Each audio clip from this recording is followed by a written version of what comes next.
बिस्मिल्लाहिर्रहमानिर्रहीम, अस्सलाम वालेकुम। मैं हूं चौधरी इरफान ज़हीर और आपको स्पोर्ट्स क्लब में वेलकम कहता हूं। नाज़रीन, रमज़ान का मंथ जारी है और इस मंथ के अंदर, इस होली मंथ के अंदर पूरे मुसलमान उम्मा जो है वो इबादत का सिलसिला कार जारी करती है। और हमारा इसकी जो जिस्ट है इस मंथ की वो यही है कि हम अपने साथ उन लोगों का भी ख्याल रखें इबादत के साथ साथ कि जो शायद डिज़र्विंग है, और इसमें चैरिटी भी बहुत ज़्यादा की जाती है और दूसरी चीज़ों का भी ख्याल रखा जाता है। मेरा ख्याल है कि सबसे पहले हमें अपने क्लोज़ वन, अपने फैमिली मेम्बर, अपने नेबर में उन लोगों का ख़ास तौर पे ख्याल रखना चाहिए कि जो इस चीज़ को चाहते हुए भी सेलिब्रेट नहीं कर पाते, क्योंकि ईद मोस्ट लाइकली 1-2 दिन के बाद अब होगी। तो हमें जहाँ रमज़ान के मंथ के अंदर किया है, इस चीज़ को पूरा साल भी कंटिन्यू करना चाहिए। और यही इसी का, इस हमारे इस होली मंथ का जिस्ट भी है और मैसेज भी यही है। और आई एम श्योर कि हम लोग सिर्फ एक मंथ तक अपनी लाइफ को कर्टेल नहीं करेंगे इबादत के अंदर भी, और इस मिशन को भी कोशिश करनी चाहिए कि मुसलमानों को पूरा साल इसको कंटिन्यू करें। इसके साथ साथ हम अपने शो के अंदर अगर बात करें तो इस पूरे वीक की हम अपडेट को कोशिश करते हैं कि समराइज़ किया जाए। और इस वीक के अंदर अगेन वही डिस्कशन सबसे टॉप पे रही कि रमीज़ राजा क्या पीसीबी चेयरमैन रह पाएंगे या नहीं, क्योंकि पहले उन्होंने एक प्रेस कॉन्फ्रेंस तो नहीं कहना चाहिए, गालबन अपने पूरे पीसीबी स्टाफ को उन्होंने कॉल किया और उनको कहा कि जी मेरी बात हो चुकी है और हेल्म ऑफ अफेयर्स के साथ, और जो मेन बड़े स्टेक होल्डर हैं वो सब मेरे साथ चलने के लिए एग्री हैं और आप लोग अपना काम करें। बट थोड़ी देर के बाद ये न्यूज़ आ गई कि नहीं, उनका ये डिसाइड हो चुका है कि नया चेयरमैन पीसीबी कोई और होगा। उस पर भी आज हम डिस्कशन करेंगे। उसके साथ साथ काउंटी में बड़ी अच्छी शानदार परफॉर्मेंसेस जारी हैं। शान मसूद की बात करें तो 2 कंसेक्यूटिव डबल सेंचुरीज़ की। हसन अली की बात करें तो हम जिस तरह देख रहे थे वर्ल्ड कप के बाद उनकी परफॉर्मेंस कंटिन्यूसली डिक्लाइन की तरफ थी। इवेंचुअली हमने देखा कि उन्होंने वो अपनी अपनी जो फॉर्म है वो रीगेन कर ली। इसी तरह शहीन शाह अफरीदी ने हैट्रिक की और बड़ी खूबसूरत किस्म की वो बॉलिंग करते चले जा रहे हैं, तो ये प्रॉमिनेंट थी। रिजवान आल्दो उधर ही खेल रहे हैं, तो ये कुछ प्लेयर्स उधर बिज़ी हैं और कुछ हमारे प्लेयर्स बाकी एक्टिविटीज़ के अंदर भी बिज़ी हैं, वो भी हम थोड़ा कोशिश करेंगे डिस्कस कर सके। उसके साथ साथ अभी जो जैसे ऑस्ट्रेलिया का दौरा हुआ, अब नेक्स्ट जो अब सीरीज़ होगी हमारी वेस्ट इंडीज़ के साथ होगी। अभी भी 1 मंथ 1.5 मंथ का अप्रॉक्सीमेटली उसमें ब्रेक है, गैप है। फिर उनकी टीम आएगी ओडीआई सीरीज़ के लिए, कोशिश करेंगे उस पर भी आज हम बात करें। इन सब पे बात करने के लिए हमारे साथ जो गेस्ट हैं बहुत ही स्पेशल हैं। हमारी कोशिश होती है कि हर दफ़ा एक ऐसे न्यू गेस्ट को लेके आएँ जो इस फील्ड के अंदर क्रिकेटिंग, अगर क्रिकेट के शो कर रहे हैं तो उसके ऊपर ख़ास उनकी निगाह हो। इनकी रिकग्निशन पाकिस्तान के अंदर तो है ही है, ये लोकल डोमेस्टिक लेवल पे भी क्रिकेट खेलते रहे हैं, फ्रेंचाइज लेवल पे भी क्रिकेट खेलते रहे हैं। और सबसे बड़ी चीज़, इनके जो एनालिसिस हैं वो बहुत ही ब्लंट और दबंग किस्म के होते हैं। ना सिर्फ पाकिस्तान के अंदर, इवन नेबर कंट्री के अंदर, भारत में भी इनको काफ़ी टीवी चैनल्स मदऊ करते हैं और इनके एनालिसिस को बड़ी वैल्यू दी जाती है। जैसे हमारे शो में मौजूद है the one and only Ahmed Qureshi. अस्सलाम वालेकुम अहमद साहब। जी, वालेकुम अस्सलाम इरफान, कैसे हैं आप? अल्लाह का खैरियत से शुक्र हैं? जी, थैंक यू सो मच जी फॉर ज्वाइनिंग अस, आपने हमें टाइम दिया। Thank you for having me जी, इट्स प्लेजर बीइंग हियर। और आई थिंक कि मैं बड़ा एक्साइटेड था और काफ़ी टाइम से मेरी ख्वाहिश थी आपके प्रोग्राम पे आने की। और उसकी वजह एक तो आप माशाल्लाह से ज़बरदस्त प्रोग्राम करते ही हैं, और उसके अलावा हमारा जो एक भाइयों वाला रिश्ता है जी, वो भी है। तो थैंक यू फॉर हैविंग मी। नहीं, इट्स ऑलवेज प्लेयर जी। अच्छा अहमद भाई, सारी बातें मैं जिस तरह कुछ इंट्रो में 5-6 चीज़ें बताई, हम कोशिश करेंगे कि सबको कवर किया जाए। बट थोड़ा सा मैं आपके हवाले से भी बात करना चाहूँगा। मैं अपने हर गेस्ट से थोड़ा सा उसकी बायोग्राफी के हवाले से भी डिस्कशन की जाती है। थोड़ा सा अपने हवाले से भी बताइए कि किस तरह क्रिकेट आपने स्टार्ट की, और फिर क्रिकेट खेलते खेलते उसके साथ साथ क्या एक्टिविटीज़ करते हैं वो भी शेयर कीजिए। और फिर जो एज ए एनालिस्ट बनने का ख्याल कैसे आया, और फिर उस तरह कहाँ से आपके माइंड के अंदर टेंडेंसी आई कि अब मैंने एज ए क्रिकेट एनालिस्ट के तौर पे भी काम करना है। इरफान, जब मैंने क्रिकेट खेलनी स्टार्ट की 2010 में, मैंने प्रोफेशनल क्रिकेट खेलनी स्टार्ट की थी। और उसके बाद तकरीबन मैंने, आप समझ लें कि 12-13 साल हो गए हैं अभी तकरीबन मुझे खेलते हुए क्रिकेट। क्रिकेट का ये था कि मेरा माइंड था, शौक था, obviously I was very passionate. और स्टार्ट मैंने की थी शाहिद अफरीदी को देख के। और जिस तरह उनकी इंस्पिरेशन इमरान खान थे, उसी तरह मेरे लिए वो भी सेम, उनकी वही वैल्यू, वही रिस्पेक्ट और वही मकाम है मेरी ज़िंदगी में। और जब खेलनी स्टार्ट की उस वक्त यही प्लान था कि इंशाल्लाह पाकिस्तान के लिए भी खेलना है और इंटरनेशनल लेवल पे खेलना है। लेकिन आपको पता है कि जिस तरह से हमारे मुल्क में हालात हैं क्रिकेट को लेके, क्या किसी भी स्पोर्ट को लेके, कि आपको कोई श्योरिटी नहीं होती। जी। तो ज़ाहिर-सी बात है कि हर इंसान अपनी एक सेफ साइड चाहता है, तो मैंने फिर अपनी एजुकेशन को कंटिन्यू किया रेदर देन कि मैं एक रिस्क लेता इस पे, और डू एंड डाई सिचुएशन होती है। तो खैर मैं with the passage of time जो है, मैं अपनी स्कूल क्रिकेट मैंने प्रॉपर खेली, कॉलेज क्रिकेट, यूनिवर्सिटी क्रिकेट, जो बेसिक सारी क्रिकेट है वो मैंने खेली है। फिर डिफरेंट फ्रेंचाइजीज को रिप्रेजेंट किया, कैप्टेंसी की काफ़ी सारी फ्रेंचाइजीज की। उसके बाद जो है, आपने बात की कि क्रिकेटिंग एनालिस्ट की या मीडिया पे आना एज क्रिकेटिंग एनालिस्ट, तो वो मेरा बिल्कुल भी प्लान नहीं था। ये बात है आज से तकरीबन 3-4 साल पहले की, कि मुझे एक कॉल आई, उस वक़्त श्रीलंका टीम ने पाकिस्तान आना था। तो मुझे कॉल करके एक मॉर्निंग शो के लिए बुलाया गया था, और उसमें श्रीलंका टीम को थ्रेट्स दी जा रही थी भारत की तरफ से, तो मुझे एक व्यूज़ लेने के लिए बुलाया था। और वो जो मेरा एक था इंटरव्यू का क्लिप, वो काफ़ी सोशल मीडिया पे भी और यहाँ-वहाँ इवन इंडिया में भी काफ़ी उसको पज़ीराई मिली। वो शायद अल्लाह ताला के हाथ में होती हैं कुछ चीज़ें। अल्लाह ताला ने जब आपको पिक करना होता है, तो वो जस्ट एक मोमेंट होता है। और आई थिंक वो एक आधा क्लिप था कि जिसकी वज़ह से फिर मुझे बार-बार बुलाया जाता रहा, और मैं जो है आता रहा, और इसी तरह से ये चीज़ हुई, लेकिन ये प्री प्लान्ड नहीं नहीं, थी। माशाल्लाह you are doing wonderful job. और आपने जो शाहिद अफरीदी की बात की, एक तो आपका अटायर भी शाहिद अफरीदी की तरह का, दूसरा आपकी शक्ल की भी रिजेम्बलेंस काफ़ी उनसे मिलती है। तो मेरा ख्याल है आपने सही आइकॉनिक पर्सनैलिटी को चूज़ किया है, आप काफ़ी मिलते हैं उनसे माशाल्लाह। अच्छा, आप थोड़ी सी क्रिकेटिंग बात भी आई करते थिंक हैं। जी जी प्लीज़। जी, आई थिंक पाकिस्तान में कुछ आदि लोग हैं ऐसे, या तो इमरान खान साहब हैं, और या फिर उनके बाद शाहिद अफरीदी हैं, कि जिन्होंने अपने आप को इस तरह से रखा है। और आई थिंक ये पाकिस्तान का बहुत बड़ा असासा है, और मैं नहीं, बहुत सारे पूरी दुनिया में अगर आप देखें तो मिलियंस के हिसाब से लोग होंगे जी। जिनको इन लोगों ने इंस्पायर किया है।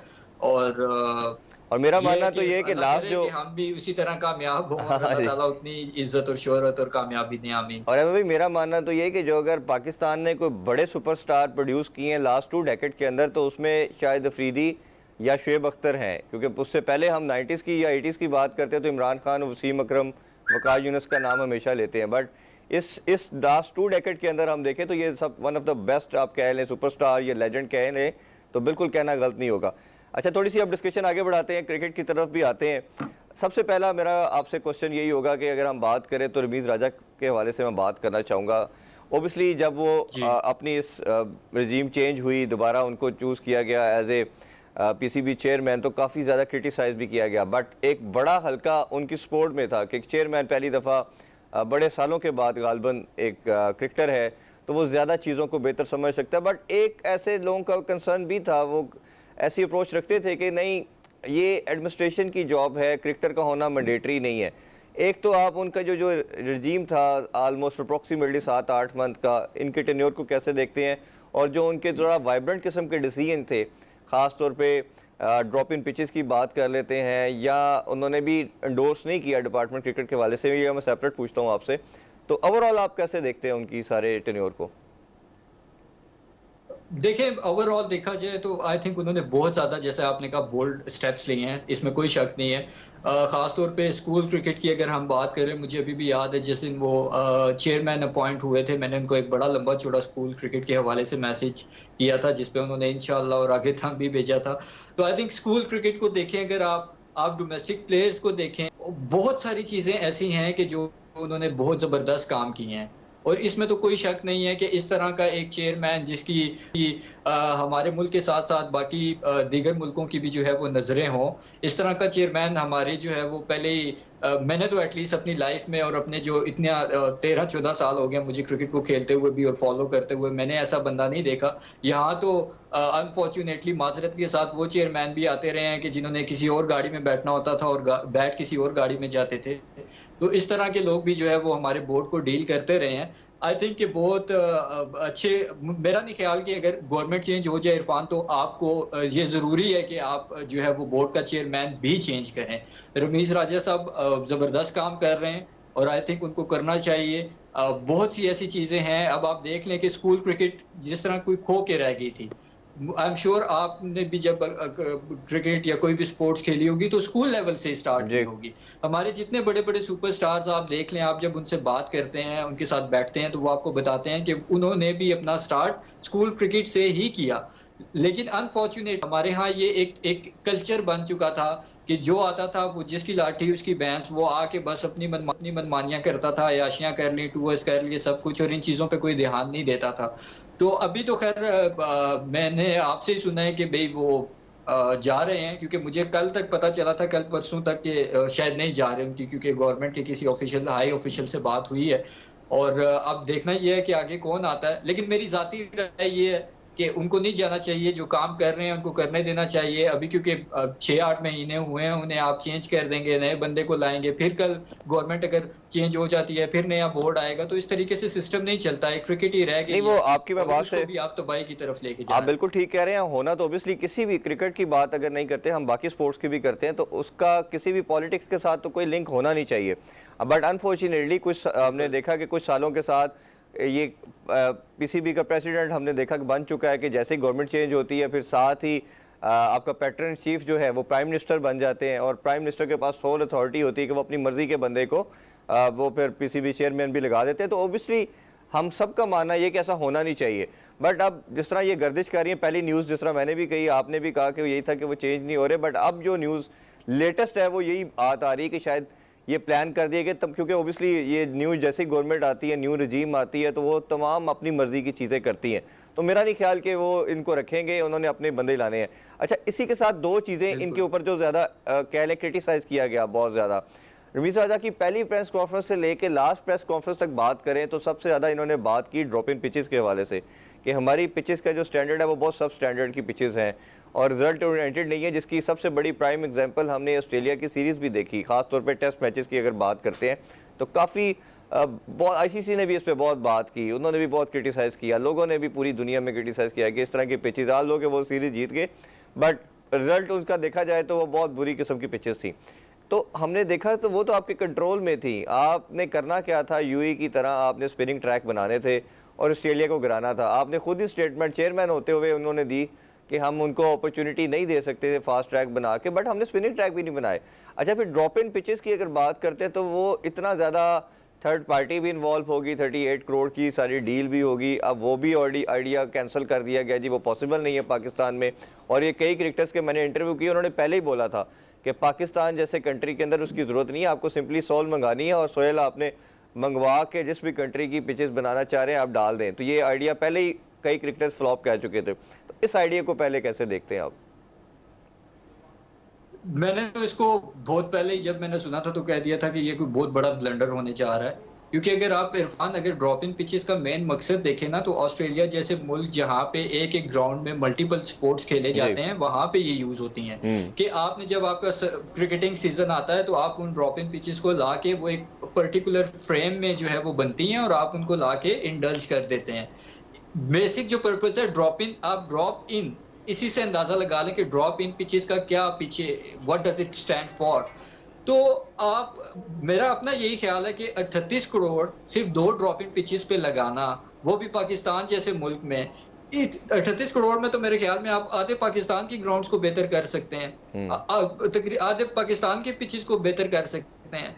आप बजाय इसके कि आप ड्रॉप इन पिचेस को लेके आए और 2 ड्रॉप इन पिचेस पे आप अपना पैसा भी वेस्ट करें और टाइम भी वेस्ट करें जिनका कोई मकसद नहीं है, आप वाली बात है कि आप यहाँ पे सॉइल मंगवाएं, उस सॉइल के साथ प्रिपेयर कर दें। मॉडर्न टेक्नोलॉजीज जो एग्रीकल्चर टेक्नोलॉजीज हैं उनसे ऑलरेडी ये प्रूवन है कि ये पॉसिबल है कि आपको जिस भी मुल्क जैसी पिच चाहिए आप उसकी सॉइल मंगा के वो यहाँ पे कर सकते हैं। ऑलरेडी एक्सपेरिमेंट्स भी हो चुके हैं। लेकिन असल में हमारा इरफान मसला पता है क्या है, हमारे मुल्क में चाहे गवर्नमेंट में कोई आता है चाहे बोर्ड में कोई आता है, हर बंदा अपने आप को ना तुर्रम खान समझता है। वो समझता है कि मैंने जो कह दिया है वो पत्थर पे लकीर है और मैं गलत हो ही नहीं सकता। और बोर्ड के भी जो लोग हैं उन्होंने अपनी जो है वो नौकरियां बचाने के लिए आगे हाथ बांध के और गर्दन नीचे करके जियो जूर करते रहते हैं। इस तरीके से काम नहीं चलता।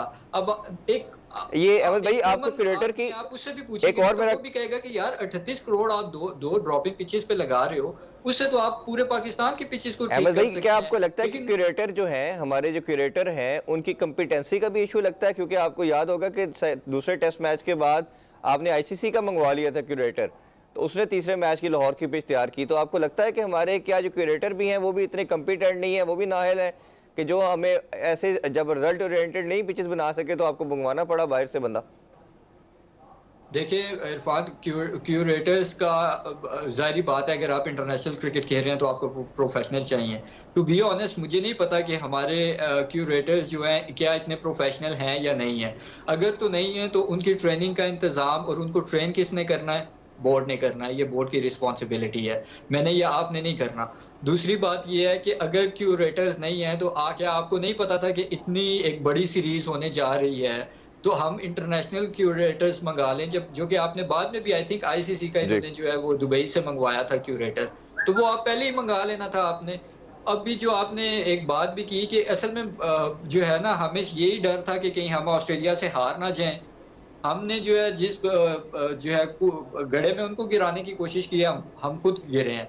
आई थिंक ये हमें अपने आप को अगर चैलेंज करना था तो हमें इस तरह की पिचेस को नहीं बनाना चाहिए था। हमें एक नॉर्मल पिचेस के लिए जाना चाहिए था कि जो कि प्रॉपर एक टफ कंपटीशन भी देती हैं आपके। ऑल्दो कि टफ कंपटीशन हुआ, लेकिन मेरे ख्याल में कि ये जो पिचेस वाला ब्लेंडर था, आप देखें अभी ये यहाँ पे पिंडी स्टेडियम में आपका जो पिंडी स्टेडियम है उसको आई थिंक डिग्रेड भी किया गया था, और उस पे पता नहीं कोई अब उनकी आईसीसी वालों की मेरे ख्याल में कोई खास नजरें जी। भी होंगी कि जी। अगर फर्दर इस तरह की पिचेस आती हैं तो वो बैन भी लग सकता है। नहीं, आप उन्होंने अपना उन्होंने मतलब इस एक पे तमस्कुर तो जी, उन्होंने एक उस पे कहा है कि जी, इस जी। पे कोई डीमेरिट्स, इस पे पॉइंट्स जो हैं वो उन पे पॉइंट्स उन्होंने माइनस किए हैं कुछ, इसमें जो रैंकिंग इसमें इंटरनेशनल स्टैंडर्ड के लिहाज से होते हैं ना, उस पे ऑब्जेक्शन रेज किया जी, आईसीसी जी। ने।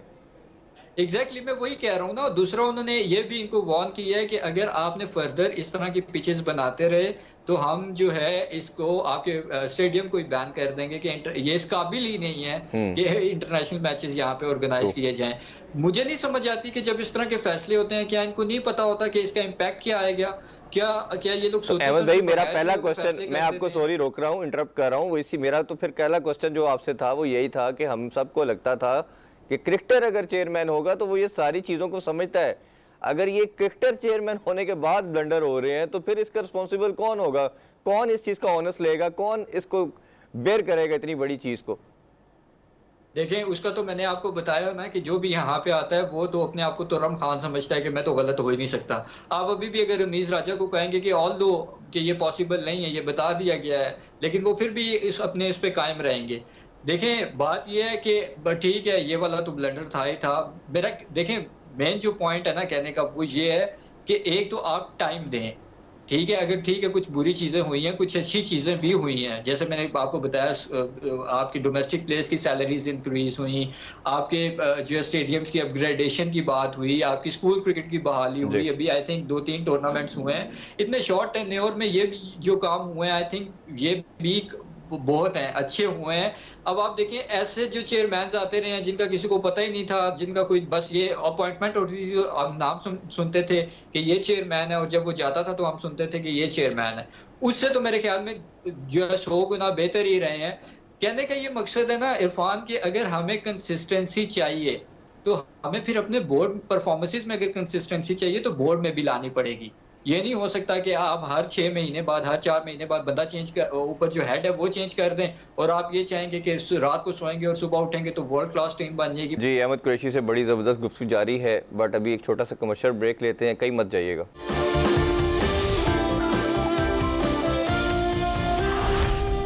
Welcome back sports club. Ahmed Qureshi से कुछ मजीद क्वेश्चन पूछते हैं।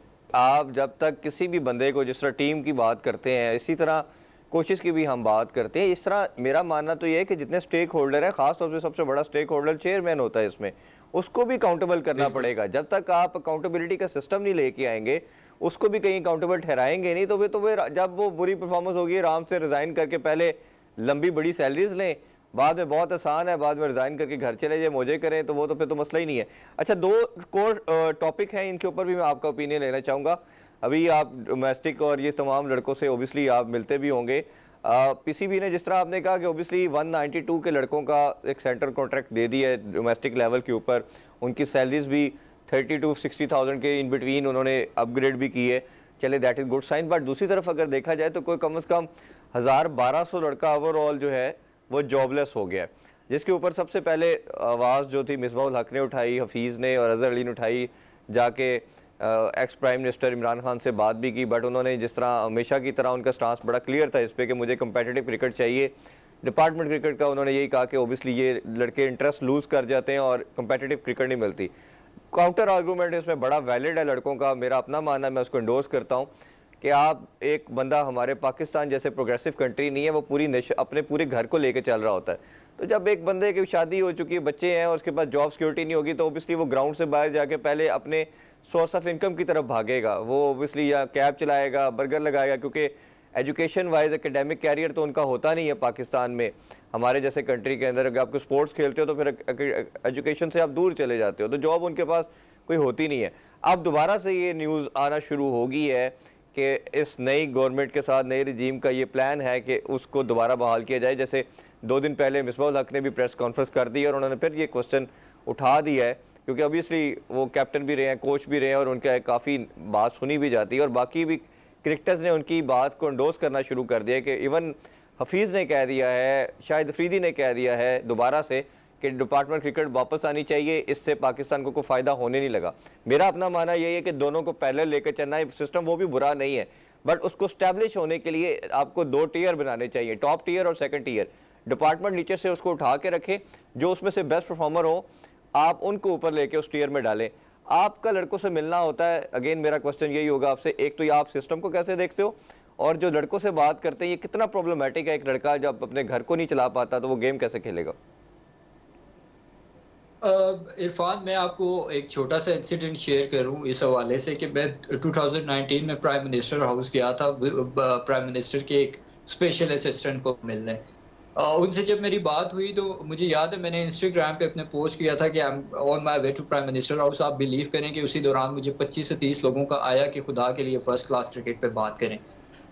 मैं जब उधर गया उनसे मैंने बात की तो उन्होंने कहा जी कि हमारी फिर कुछ दिन बाद डिसाइड हुआ था कि शायद प्राइम मिनिस्टर से भी मुलाकात हो। तो आप यकीन करें मुझे उस स्पेशल असिस्टेंट ने कहा था कि आप और जिस मर्जी टॉपिक पे बात कर लें, आप जो है वो ये डिपार्टमेंट क्रिकेट पे बात ना करें, शायद आपको डांट पड़ जाए। मैं ये आपको जो है ऑन एयर ये बात बता रहा हूँ। इरफान, मेरा मानना ये है कि अगर आप या मैं या कोई भी इंसान है, चाहे मुल्क का सरबराह है, पीसीबी का सरबराह है, अगर वो एक फैसला कर लेता है और अगर उसको इतने सारे लोग कन्विंस करने की कोशिश कर रहे हैं विद लॉजिकल, देखिए बात ये है कि आप जो है वो इसमें कोई बुराई नहीं है कि अगर जहां आपने इतने यू टर्न्स लिए हैं आप दोबारा एक यू टर्न ले लें और डिपार्टमेंट क्रिकेट को बहाल कर देते। आपने इतना अरसा ना सिर्फ क्रिकेटर जो डिपार्टमेंट क्रिकेटर्स हैं उनको बेरोजगार किया, आपने उनकी फैमिली को अफेक्ट किया है। कितने डिपार्टमेंट के जो क्रिकेट है उसके साथ एसोसिएटेड लोग होंगे, स्टाफ होगा, कोचेज होंगे, असिस्टेंट कोचेज होंगे, जो बेचारे सब सड़कों पे आ गए हैं। कई तो ऐसे हैं कि आप यकीन करेंगे वो एक तरह से रोना शुरू कर देते हैं जब उनके पास बैठ के कोई बात करो। इरफान, कहने का ये मकसद है कि क्या डिपार्टमेंट्स गवर्नमेंट से पैसे लेके प्लेयर्स को दे रही थी, या क्या उन्होंने इमरान खान साहब को या किसी को जाके कहा था कि आप जो है हमें पैसे दें या हमें फाइनेंस करें और हम आगे जो क्रिकेटर्स को फाइनेंस करें। देखें, बात यह है कि डिपार्टमेंट अपने ऑन पे जो है प्लेयर्स को सपोर्ट कर रहे थे, फिर आपको क्या तकलीफ थी कि आपने बंद कर दिया? कितने क्रिकेटर्स हैं, आप जितने टॉप क्रिकेटर्स आप उठा के देख लें, मैंने अभी आपको नाम गिनाए हैं, वो सब डिपार्टमेंट क्रिकेट खेल चुके हैं। ठीक है, फिर वो उन्होंने जब आपको एडवाइस किया, आपने किसी को डांट दिया, किसी की को कोचिंग से फारिग करा दिया, किसी को क्या किया, किसी को क्या किया, किसी को जो है वो मुंह बंद करा दिया। तो मेरे ख्याल में तो फिल 4 अभी नई गवर्नमेंट आई है, मैं उनसे रिक्वेस्ट करूंगा on behalf of all the players कि आप डिपार्टमेंट क्रिकेट को फिल 4 बहाल करें। ठीक है, ये ज्यादती प्लेयर्स के साथ ना करें। यहाँ से भी प्लेयर्स आते रहे हैं और टॉप प्लेयर्स आते रहे हैं। खासतौर पे अगर हम टेस्ट क्रिकेट वगैरह की बात करें तो काफी टेस्ट क्रिकेटर्स दिए हैं हमें डिपार्टमेंट क्रिकेट ने। शाहिद अफरीदी कह चुके हैं, शुएब अख्तर जैसे आपने कहा, सब लोग कह चुके हैं। तो मेरा नहीं ख्याल कि इसमें कोई जो है वो होगा। अब आप एक चीज में और कहना चाहूंगा इरफान, कि अब ऑस्ट्रेलिया के साथ हमें कंपेयर किया जाता है। यार, आप 6 करोड़ की आबादी के मुल्क को, I think if I am not wrong, more और लेस 6 करोड़ समथिंग ही बनती है। आप 22 करोड़ की आबादी के मुल्क के साथ कंपेयर कर रहे हैं। मतलब कोई अक्ल अक्ल अगर हो किसी इंसान में तो वो हैरान होता है कि यार ये किस तरह की चीजें हो रही हैं, ये किस तरह की बातें हो रही हैं। लेकिन बात वही है कि अगर आप जो है वो इस तरह की बात करो, रियलिटी दिखाओ, तो वो ये लगता है कि वो आप उनके अगेंस्ट बोल रहे हो। हालांकि ये उनकी फेवर की बात है कि अगर इस तरह का काम करते और स्टेप बैक करते तो आई थिंक उनको फायदा होता और सब लोग उनको दुआएं भी ऑब्वियसली देते कि सारी बातों का पाकिस्तान के जो मकसद, क्रिकेटर्स हैं। जी सारी बातों का ऑब्जेक्टिव भी यही होता है क्रिकेटर से बात करने का, या आप जैसे एनालिस्ट हैं, यही होता है कि जो जो चीज़ें इंप्रूव की जा सके उसको किया जा सके। अच्छा, दूसरा थोड़ी सी बात हम करंट क्रिकेट के हवाले से, पाकिस्तानी क्रिकेट टीम के हवाले से ही बात कर देते हैं। ओवरऑल हमने देखा पाकिस्तानी टीम की, जब से अगर मैं नई मैनेजमेंट और थिंक टैंक की बात करें या कैप्टनसी की बात करें, तो 2-3 साल जब सरफराज कह रहा था, थोड़ा सा मैं कंपैरिजन में जाने लगा हूँ, एक टीम बड़ी स्टैब्लिश हो गई थी हमारी, और हमने चैंपियन ट्रॉफी भी जीती। उसके अलावा टेस्ट पे भी हम तीसरे चौथे नंबर पे स्टैंड कर रहे थे, ग्रेजुअली इंप्रूव कर रही थी रैंकिंग, और T20 में तो हम नंबर 1 रहे 2 साल।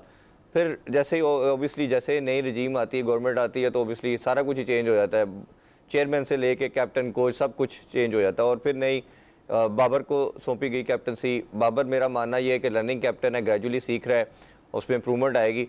बट एक नई मैनेजमेंट के अंदर अगर जो मैंने प्रॉब्लम देखी, जो मेरा इस पर कंसर्न रहा, रिजर्वेशन भी रही, इनकी अप्रोच बड़ी ही ज़्यादा टिमिड है, बहुत कंजर्वेटिव अप्रोच के साथ क्रिकेट खेल रहे हैं। जो हमारा पाकिस्तान के साथ एग्रेशन एसोसिएट किया जाता था 90s के अंदर या अर्ली 20s के अंदर, या अभी मैं देखता हूँ ऑस्ट्रेलिया, न्यूजीलैंड या इंडिया की बात भी, इंग्लैंड की बात करें, 3-4 टीमें इन्होंने अपना 8-10 साल से पूरा ब्रांड ऑफ क्रिकेट चेंज कर लिया। ऑस्ट्रेलिया का तो ऑलरेडी 90s और उससे उन्होंने या 20s के अंदर भी वही क्रिकेट खेली है, बट इन 2-3 कंट्रीज़ ने भी अपना जो है मोड चेंज कर दिया है। हमने क्या किया है कि हम पहले खेलते थे, फिर 2-3 साल उस मोड पे आए, अभी भी हम अप्रोच है उसकी। एग्जांपल सबसे बड़ी ये ऑस्ट्रेलिया की सीरीज़ है, हम 2 टेस्ट मैच जीत सकते थे, ट्राई की जा सकती थी। विनिंग और लूजिंग तो एक सेपरेट चीज़ है, हम पाकिस्तान हार जाता, ट्राई करता सेकंड टेस्ट में भी या थर्ड टेस्ट में भी, तो पॉसिबिलिटी थी, बड़ी अच्छी पोजीशन में थे, हमने ट्राई नहीं की, और उसी डर की वजह से हम वो एक टेस्ट बचा पाए बड़ी मुश्किल से और एक हार गए। लास्ट जो T20 हमने खेला उसमें भी आप देख लें हमारी अप्रोच क्या थी कि हम उनकी सी टीम के साथ भी मैच हार गए। क्या था, टोटल करना है 150-60, जबकि दूसरी टीम का मोड चेंज चला गया 200 प्लस के ऊपर। वर्ल्ड कप का मैं लास्ट आपके साथ ऐड करना चाहूँगा। वर्ल्ड कप के अंदर मैं अपने हर शो में बोलता रहा, वर्ल्ड कप ट्रांसमिशन भी हम कर रहे थे, डेली बात कर रहे थे कि पाकिस्तान सेमीफाइनल फाइनल हारेगा। वो क्यों हारेगा? आपका टकरा होगा ऑस्ट्रेलिया के साथ, न्यूजीलैंड के साथ, किसी बड़ी टीम के साथ, उन्होंने क्रिकेट खेलनी है 200 की, आप खेल रहे उसी तरह 160-70 की, आप नहीं जीत सकते। तो हमें वही नुकसान हुआ, और उसकी रीज़न जो सबसे बड़ी मुझे लगती है, आल दो के बाबर और रिजवान हमारे बेस्ट बैट्समैन है, इसमें कोई डाउट नहीं है। इवन सारे फॉर्मेट के अंदर बात करें तो इसमें भी किसी को डाउट नहीं है, लेकिन हमने एग्रेशन लाना है, हमने पावर प्ले का यूज़ करना है, हमने कैपिटलाइज करना है बाउंड्रीज़ के अंदर, वो नहीं कर पा रहे, वो जो एनर्जी होनी चाहिए वो नहीं ले पा रहे। आप इस ब्रांड ऑफ क्रिकेट जो पाकिस्तानी टीम खेल रही है उसको कैसे देखते हैं? इरफान, दो स्ट्रेटजीज होती हैं जब आप जो है ना ग्राउंड में उतरते हो। एक तो ये होती है कि यार मैं कहीं हार ना जाऊं, ठीक है, और आप अपने आप को डिफेंसिव लेवल पे ले आते हैं, और डिफेंसिव अप्रोच होती है आपकी हार के डर की वजह से। दूसरी अप्रोच ये होती है कि हारूं या जीतूं क्या फर्क पड़ता है, लेकिन खेलूं दिलेर और तगड़ा होके खेलूं। हमारे यहाँ मसला ये है कि आधी से ज्यादा टीम तो ये सोचती है कि यार अगर मैंने 50 ना किया, मैंने अगर अपनी जल्दी आउट हो गया तो मैं तो अगले मैच में नहीं खेलूंगा, ठीक है। दूसरा आपका ये मसला आ जाता है कि भाई आपके जो है वो ऊपर से कोचिंग स्टाफ कह देगा या कोई बोल देगा कि आपने आराम से खेलना है, आपने तेज नहीं खेलना, आपने ये करना है, आपने इंटरनेशनल लेवल पे ना कोई कोच आपको ये नहीं बताता कि बेटा आपने ग्रिप ऐसे पकड़नी है, आपने बैट ऐसे पकड़ना है, आपने ये शॉट ऐसे खेलना है। कोच का काम है सिर्फ यहाँ माइंड से प्लेयर को स्ट्रॉन्ग करना, वो भी खास तौर पे तब जब कोई प्लेयर जो है वो डीमोरलाइज हो। हमारे यहाँ मसला क्या है, मैं ये पहले भी एक बार नहीं कई बार ये बात कर चुका हूँ। हम इरफान, पता है क्या मसला है, अभी 25-30 साल हो गए हैं, लेकिन हम 92 के वर्ल्ड कप का जो फीवर है ना एक, उसमें से ही नहीं बाहर निकले। वही लोग आपको नजर आएंगे कमेंट्री बॉक्स में भी, PSL में भी, फिर जनाब कोचिंग में भी। क्यों भाई, वो बहुत बड़े तुरम खान है। क्या इंडिया में कपिल देव ने नहीं वर्ल्ड कप जिताया हुआ? क्या ऑस्ट्रेलिया ने माइकल क्लार्क ने नहीं, या रिकी पॉन्टिंग ने नहीं वर्ल्ड कप जिताए हुए? उन्होंने अपने सर पे सवार कर लिया है। हमारे पास 22 करोड़ की आबादी है, बाकी सारे लोग मर गए हैं। क्या इरफान जहीर हो गया या और लोग हो गए वो कमेंट्री नहीं कर सकते? वकार यूनुस ने ठेका उठाया हुआ है सब कुछ करने का, कि वो एक तरफ कमेंट्री भी करेंगे, जब वहां से वो फारिग होंगे तो सीधे हेड कोच के लिए चले जाएंगे। मतलब कि यहाँ पे कोई भी जो है ना डोमेस्टिक लेवल पे या आपकी अंडर 19 लेवल है, वहाँ पे कोचिंग करने के लिए तैयार ही नहीं है। जब मुझे बताएँ कि जब आप अपने अंडर 19 के बच्चे को नहीं एग्रेशन सिखाएँगे, उसको आप नहीं सिखाएँगे कि आपने जो है एक पॉजिटिव अप्रोच के साथ खेलनी है क्रिकेट, एग्रेसिव क्रिकेट खेलनी है, क्योंकि अब ये 2022 है। ये वकार यूनुस या बाकी लोगों के दौर की क्रिकेट नहीं हो रही 1992 कि आप 250 भी करेंगे और आप जीत जाएँगे। यहाँ पे टीमें 350, 400 स्कोर करती हैं और फिर भी चेज़ हो जाता है। तो आपके जब वही प्लेयर्स आगे आएँगे, आधी से ज़्यादा जैसे मैंने आपको कहा ना, आपकी टीम इस चक्कर में लगी रहती है कि मैं अपनी जगह पक्की कर लूँ। अब जो आपने बात की ऑस्ट्रेलिया के खिलाफ टेस्ट सीरीज़ पे, मैंने ये आप मेरे कितने जो है ना इंटरव्यूज़ और शोज़ उठा के देख लें, मैंने हर में ये कहा कि हम दोनों टेस्ट मैचेस जीत सकते थे। उसका रिएक्शन ये आया कि जो वो कहते हैं ना कि सो कॉल्ड जो आजकल बने हुए हैं कुछ एंकर्स और कुछ, उन्होंने जी मुझे क्रिटिसाइज़ करना शुरू कर दिया कि जी बाबर को ये कह दिया, बाबर को वो कह दिया। आप मुझे बताएँ कि बाबर ने जब 196 करके जो शॉट खेला, क्या वो शॉट खेलने वाला था? या कोई वर्ल्ड क्लास प्लेयर वो शॉट खेलता है? क्या अगर अब हम कंपैरिजन बाबर आजम का करते हैं विराट कोहली से, मुझे आप ऑनेस्टली बताएं कि बाबर आजम की जगह अगर विराट कोहली होता तो क्या वो वहां पे मैच फिनिश करके ना आता? ठीक है, जी। बाबर आजम नो डाउट एक एक्स्ट्रा ऑर्डिनरी टैलेंट है। पाकिस्तानी लिहाज से अगर हम देखें तो हमें एक बहुत एक्स्ट्रा ऑर्डिनरी टैलेंट मिला है, इसमें कोई शक नहीं है। लेकिन आप जो डेफिशिएंसीज हैं उसको भी देखें। देखें इरफान, पॉजिटिव क्रिटिसिज्म जो है ना वो ये है कि आप किसी की नेगेटिव मतलब किसी की बैड परफॉर्मेंसेस को देखें, उसकी जो टेक्निकल फॉल्ट्स हैं उसको देखें और उसके ऊपर डिस्कशन करें और उसको फिर सॉल्यूशन भी दें। नेगेटिव क्रिटिसिज्म ये है कि आप कोई अच्छा कर रहा है, बुरा कर रहा है और उसको आप जो है ना वो ज़लील करते रहें। तो अगर कोई पॉजिटिव क्रिटिसिज्म कर रहा है तो उसको कम से कम बर्दाश्त करें।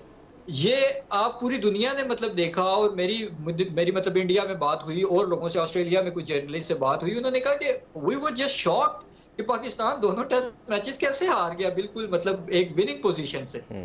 ठीक है, अब कोई भी ये बात नहीं कर रहा, हमारी अवाम भी वो बाबर आजम, किंग बाबर और ये वो और नहीं, सब कुछ मेरा सब उसमें सब अहमद भाई लोग एक इसमें चीज़। खुश हैं कि जी। 196 हो गया और ये मैच ड्रॉ हो गया। हम जब अपनी सोच और अपनी अप्रोच मैच ड्रॉ करने के लिए ही अगर रखेंगे ना तो फिर मैच ड्रॉ ही। It's a time for short commercial break, stay with.